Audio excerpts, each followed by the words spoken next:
Welcome to Monologues by Hassie, where I'm going to be dropping unsolicited brain dumps from the depths of my grey matter. I'll talk about life, money, society, and self-development, plus whatever else lies up there, whilst hopefully not getting cancelled in the process.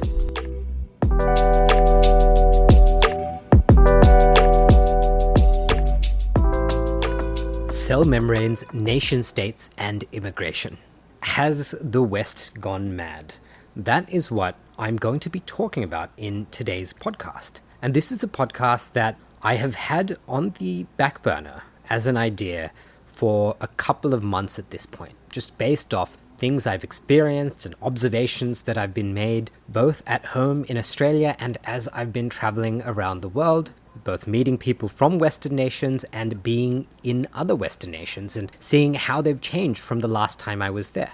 I happen to be making this episode in Canada at the moment, and it is like what is happening in Australia, but on crack in terms of everything from its housing market to immigration and all of these issues. Now, before I go deeper into this topic, I want to lay my cards out on the table.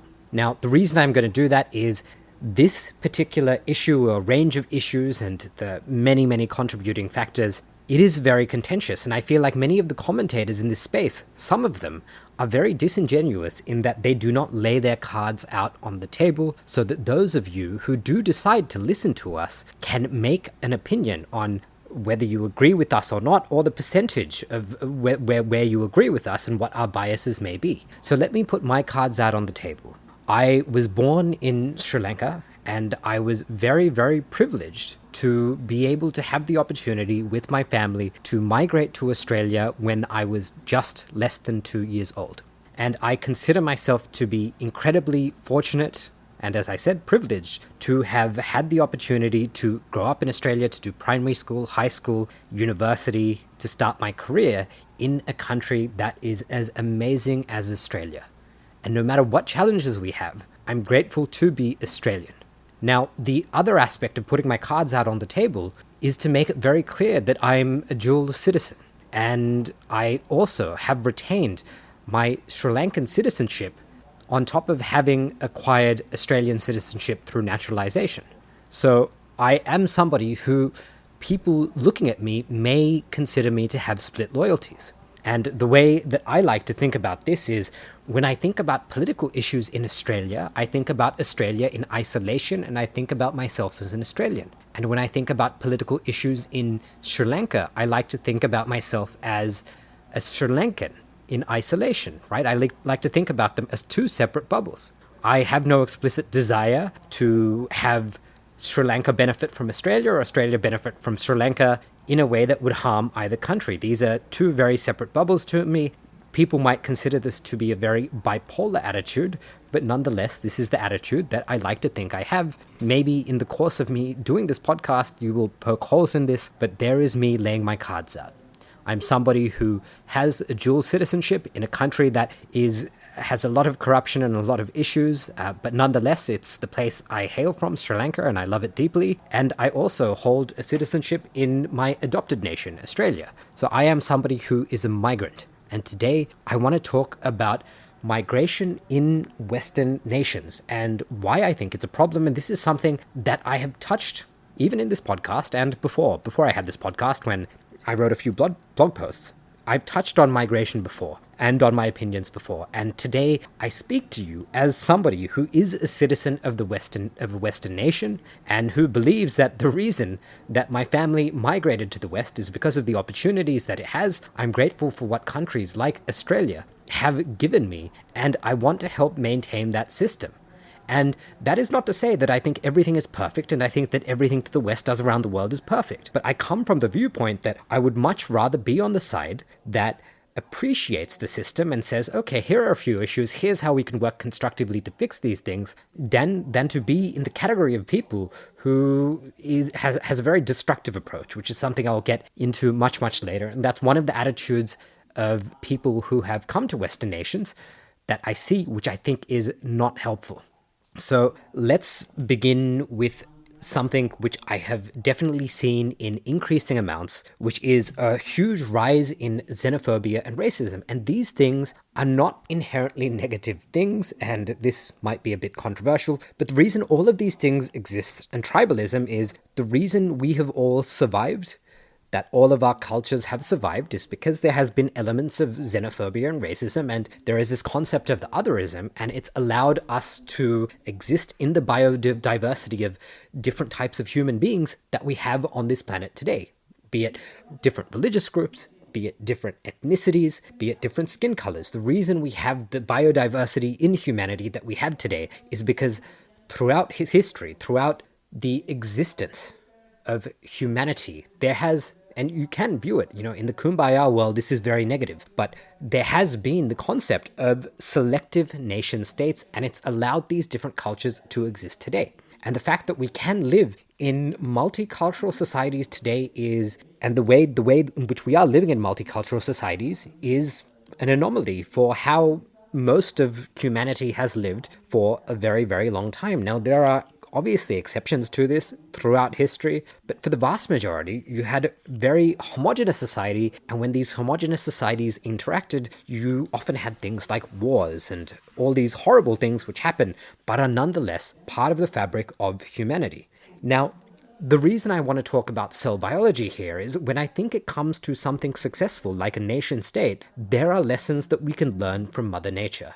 And the cell wall is a very interesting concept because it is, if you've studied biology, they teach you that this is a selectively permeable membrane, which means as an entity, the cell wall not only forms a boundary around what is a cell and says, hey, this is a cell, and because we have this cell wall, this is now alive, but it also determines selectively what can permeate through that barrier. So what can come in and what can go out. And that's a very important concept, because what happens if you take a cell and you break the cell wall? And there's many ways to break a cell wall, but if you break the cell wall, you cease to have life. And the reason that migration to Western nations has existed in the first place, now obviously there has been colonialism in the past and there are colonial ties, so naturally people from former colonial countries, so for me, I'm from Sri Lanka. We used to be a colony of the Portuguese, the Dutch, and the British, and most recently being the British. So there is a reason why there are many Sri Lankans, or Indians, or Pakistanis, or Bangladeshis who have migrated to countries such as the UK, such as Australia, such as Canada. There seems to be a common heritage to a certain degree that has enabled people to migrate.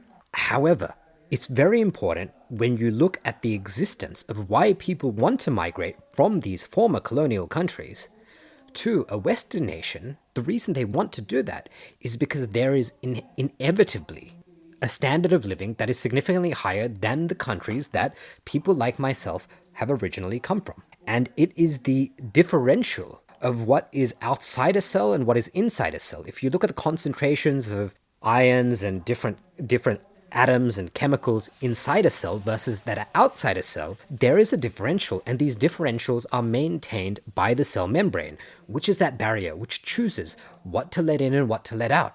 And that is a very important concept. If you remove the barrier, if you remove the borders, if you cease to have that cell membrane, then the life of that cell ceases to exist.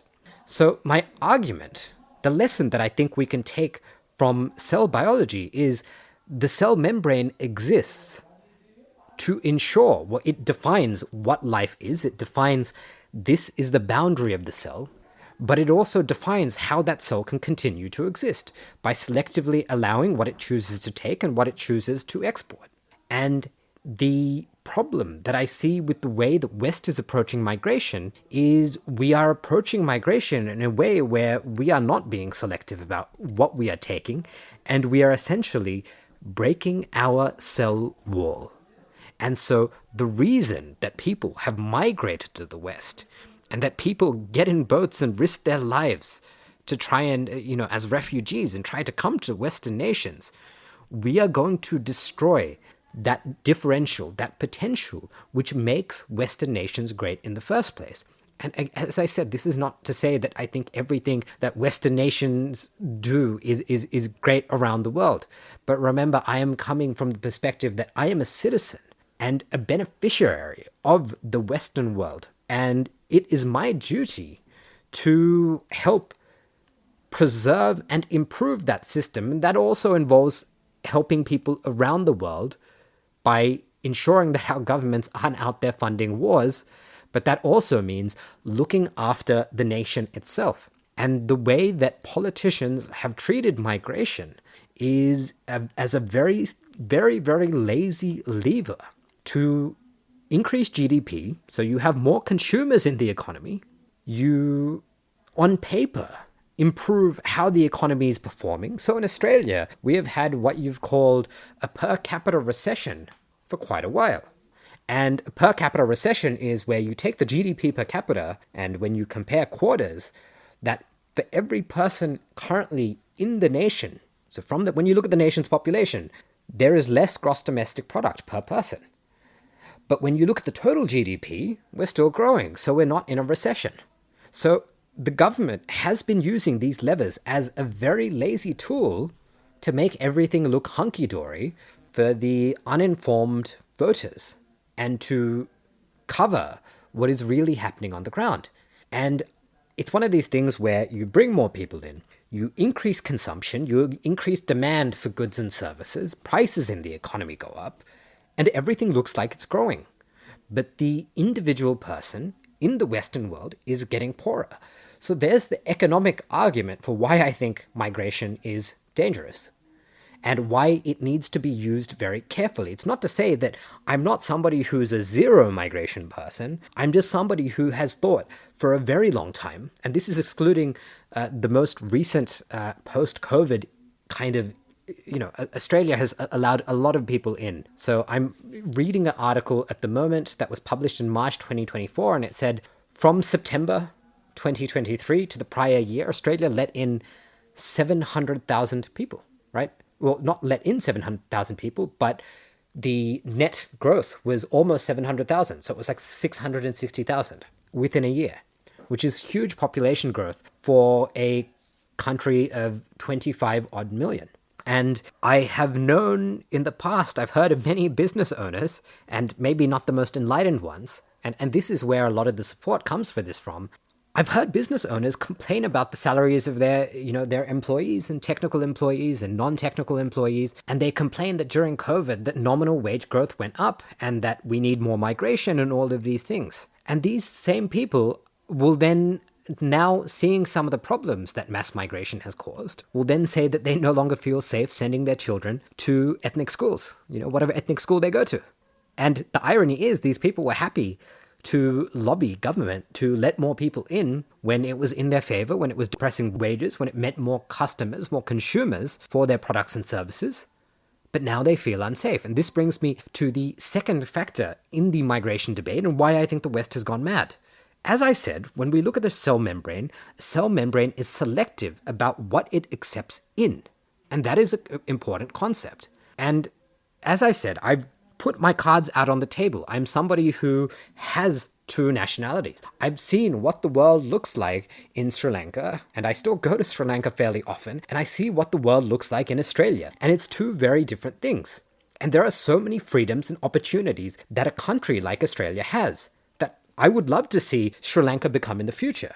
And I think that there will come a certain point in my life where I realize that the biggest impact that I can have as a human will be to go and deal with the challenges in Sri Lanka.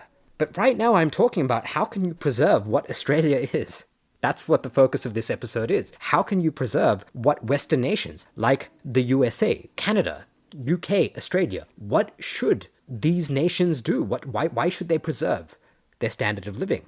And when it comes to migration, there is the economic factor for are you letting in too many people and how that is affecting your economy. And I've spoken about this. You can listen to my episodes on housing affordability, and that I think that with the rise in racism and xenophobia in the media, people have incorrectly linked this and tied this to housing prices. But in Australia, housing prices, and when I talk about housing affordability, I'm talking about purchasing housing in those two episodes specifically. But Australia has created a second problem, which is even worse than young people and other people not being able to afford houses, well, Australian citizens not being able to afford houses in Australia. It is that they've created a rental crisis. So now you can't even afford to live because they've brought in so many people and we have such limited housing stock. Now we have supply and demand, and that is impacting the rental affordability market, and that is causing real problems. If you have people who are Australian citizens, either through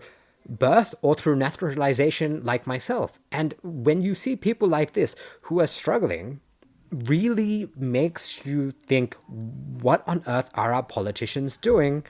And shouldn't it be the priority of the politicians to look after the well-being of the median, the average Australian citizen, or the citizens of these Western nations, rather than their business lobbies, who, again, as I said, I've heard business owners who are very, very happy to open the floodgates so they can suppress wages, so they can increase demand. So it's a very lazy way to generate growth, right? It's the lazy switch. It's the rat hitting the lever to get the quick cocaine hits, right? It's the laziest thing that business lobbies and government advocate for, which is mass migration. So I'm not against migration. I just think it's a tool that should be used very cautiously and very carefully. And there's all the economic arguments and the economic problems that's caused. But the second thing is that there is a cultural element.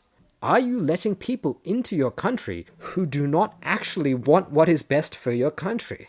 And this is something where I'm like, this is plain stupidity.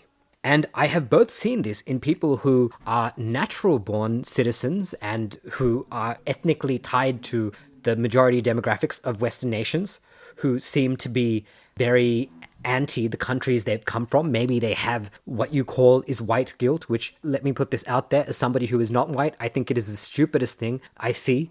I almost want to vomit every time I hear a white person say I'm guilty for being white. No, you should not be guilty for whatever color you are. I don't care if you're black, you're white, you're Muslim, you're Christian, you're Jewish. Don't feel guilty just for having that label. If you happen to be out there actually doing horrible things, maybe you should feel guilty. But you feeling guilty for something that happened historically, now, if you're still perpetuating whatever that historical thing is, that's a different story. But if you simply just happen to be white and you work at your local Coles or Woolworths and you're studying a degree and you're going to TAFE and maybe you're learning and, you just want to enjoy your life and go get your job and work and come home and be able to afford a life in the country you live in, you should not feel guilty for being who you are. And so there are people who have some sort of guilt, either guilt for their ethnicity, or sometimes you have people like me who have either come at a very young age or who have had the privilege to have a family who migrated to Australia either one or two or multiple generations ago and benefit from being an Australian citizen. And you have people like this who feel guilty for the privileges that they've had and what their countries might be doing abroad, which is another thing. Again, I don't like to say that Western nations are perfect. I don't think we should be funding any wars. You could dramatically decrease the amount of refugees in the world if we simply stop funding the industrial military complex, right? We do not need to be funding wars in the Middle East. If people in the Middle East want to kill each other and shoot each other, they should do that on their own dime, on their own time. It is not the responsibility of us in the West to be funding wars in the Middle East or in Africa or anywhere else in the world, be it Ukraine, be it Russia. I don't think we, as Western nations, should be using our taxpayer dollars to fund foreign wars when we have so many problems at home. But the second major point of the whole migration discussion that I'm having today is we have people either who are naturalized or who have been privileged, even as refugees or migrants, who now come to these countries, come to the Western world, and don't actually like the Western world. Now, it's one thing if somebody who is a natural-born citizen of a Western nation does not like that country. So if somebody who is American and has been American for like 8 generations does not like what America is doing and says, I hate America, that is one thing. But when you import people into your country who say, I hate America, how stupid is that? When you think about the whole cell membrane paradigm, if you are allowing somebody into your country who says, I hate the country that I am in, and they want to be there, they want to be in the Western world, but they simultaneously say they hate it, and they take actions to destroy what the Western world has to offer, Is this not the stupidest thing that you've ever heard? Because yes, it is destructive. And on one hand, you have the category of people who have been let into the West, who hate the West. And I think that is a very, very, very unfortunate and stupid thing to allow, to encourage, to bring into the Western world. That's one. So, and two, you have the people who have some sort of guilt complex, either white guilt or colonial guilt or guilt by association of the Western nation that they have citizenship in, and they are being destructively empathetic by allowing people into their countries who hate their countries. So hear my argument out. I've literally told you 5 minutes ago that I hate the whole idea of us funding wars in doesn't matter where it is. You know, if people in the Middle East want to go and kill each other, they should do that on their own dime, on their own time. But we should not be letting people into our country who hate our nation states, because that is destructive to the standards of living and the freedoms that we have.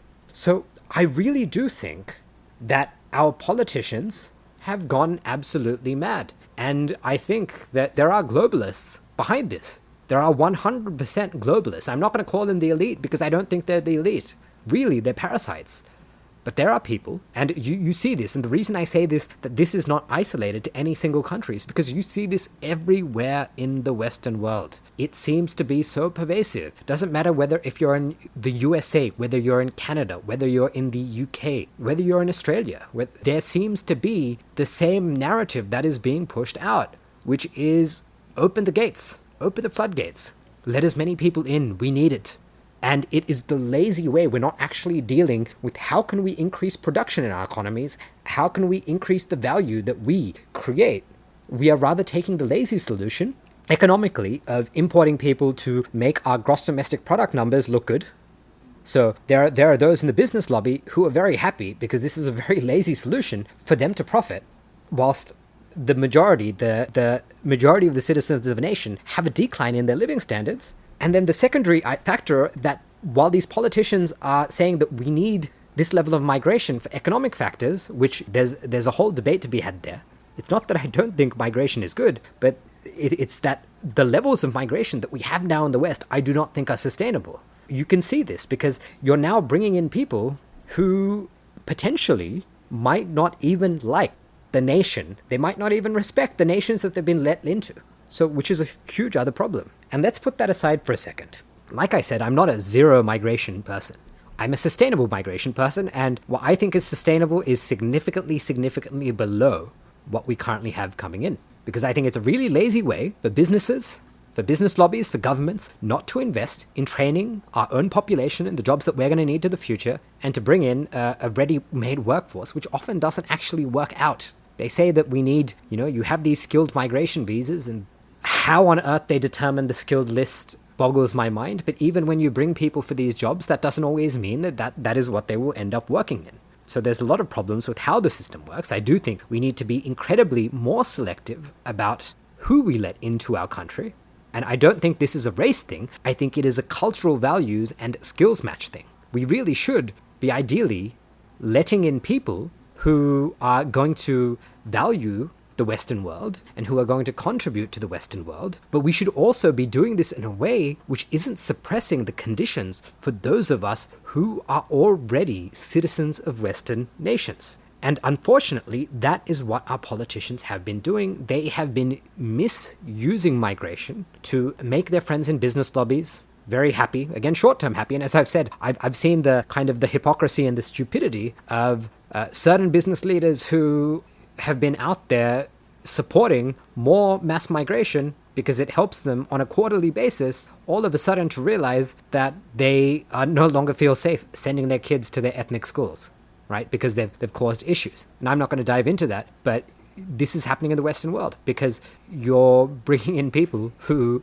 don't always respect the prevailing culture of the societies that we live in. And this is a huge problem. And I'll make an analogy with when I was a junior engineer. Mind you, you might still call me a junior engineer. When I was a junior software engineer, when I had the privilege of the company I was at to be a junior software engineer, there were 10 plus other senior software engineers. So me being a junior meant I was going to make more mistakes. I had to adapt to their standards. I had to learn the skills. And naturally, this means that my seniors very graciously helped me assimilate into their culture. That doesn't mean I abandoned anything I had before and any skill sets I had before, but it meant I had to learn. I was the drunk elf on the production line. I was the slowest person in the team. I was the person who didn't yet have the repertoire to be able to contribute in the best way possible. That doesn't mean I didn't make a contribution. But I was one junior in a team of 10. Now imagine if we had 10 juniors and 10 seniors. Then the demands on the seniors would be so high that we would bring down the net productivity of the entire team despite having twice the staff. And with migration, it's very similar. What happens with effects on scale? Migration in what is called a sustainable number, and again, this is to debate, and that's a whole other discussion on what is a sustainable number of migration. Migration at a sustainable rate is very different to migration well above that sustainable rate. You are actually going to get negative effects once you have too much migration. Why? Because it is now very hard to assimilate the people coming in, and you eventually end up losing what was great about the nation states, what was great about the West. Now, again, I'm not saying that everything in the West is great. There are many shitty things that the Western world does.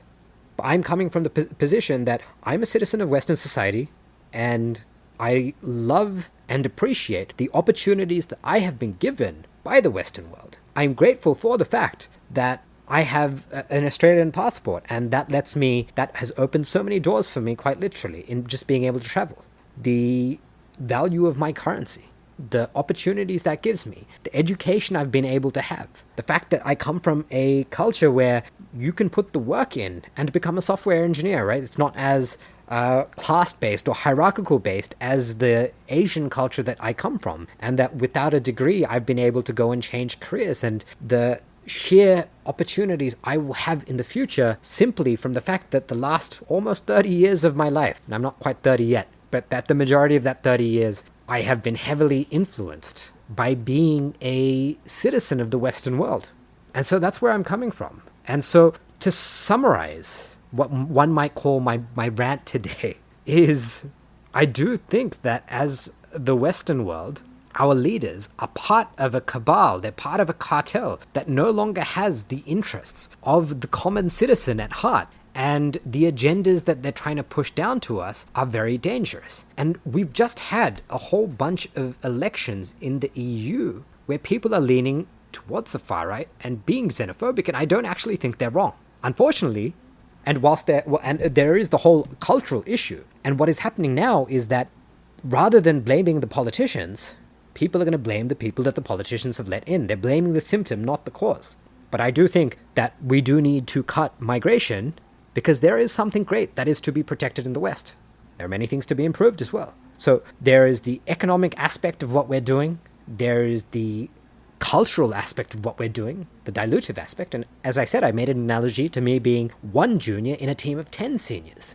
And they were able to assimilate me into the team without overly hampering the team's net productivity and actually eventually increasing the net productivity. But if we had too many juniors, the whole team would crumble. There would simply be too much of a demand on the seniors to both mentor the juniors and produce the work that the team needs to do. And that's, I believe, what we're seeing in the West. And I have arrived in Canada 5 years after the last time I was here. I was last in Canada in 2019. And I could see the difference arriving at Toronto Pearson International Airport. It almost felt like it had devolved into the third world. The standards and procedures at the airport had dropped. And you can see the media, there is so much crime, there is so many things happening, and it's because people have been let in to the country for the wrong reasons. And I'm not tying this, I'm not going to tie this to any specific races or ethnicity, but what I'm saying is, we as the West should not be stupid. We should not be empathetically destructive, and that we are better off. And let me take the other point out there. Mass migration, there's another point I've been making, and now if you do want to think about the East or wherever else in the world that people are coming from, we also contribute to brain drains in these countries, and that holds those countries back. So that's another argument against mass migration in the West that actually supports the well-being in other countries. And like I said, there will come a time in my life where I realize that the maximum contribution I can make as a human in this world will probably be to go back to Sri Lanka and deal with the shit over there. I don't know when that's going to happen. Could be when I'm like 80 years old. I have no idea.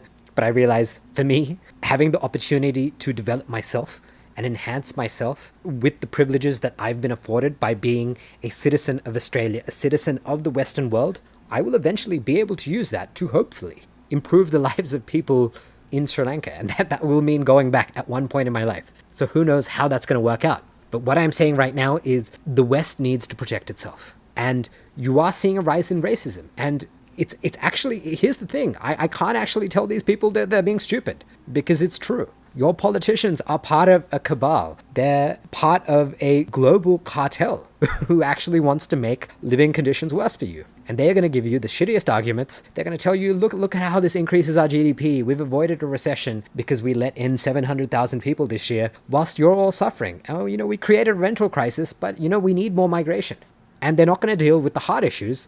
They're not going to invest in training the citizens of these countries to be the future workers. And they're going to take these shortcuts.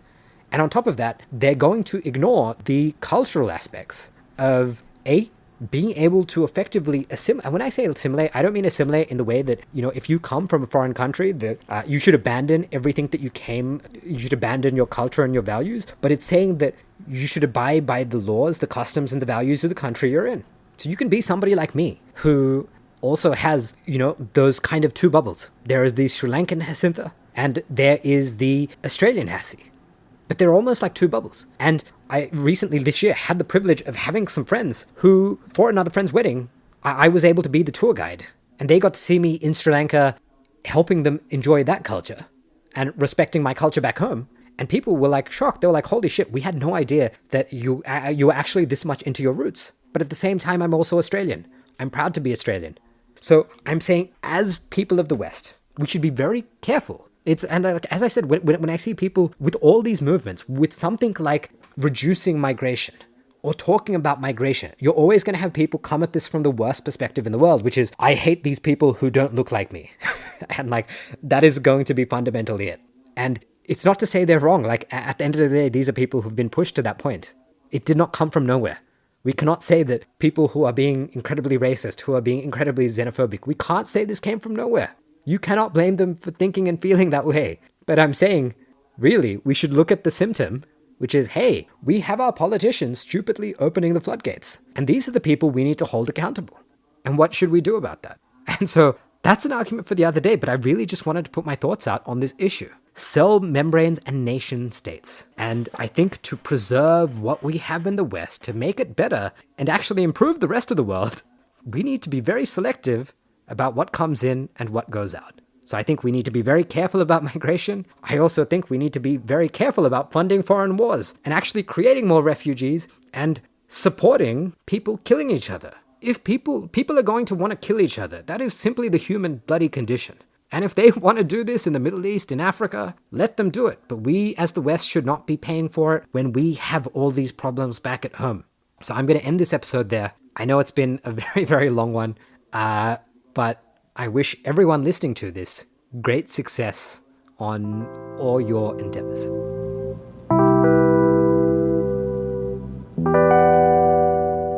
You've just made it through another episode of Monologues by Hassie. It brings me great pleasure to know that you made it to the end. To listen to more episodes, subscribe on your favorite podcast app or visit monologuesbyhassie.com. Thanks for swinging by.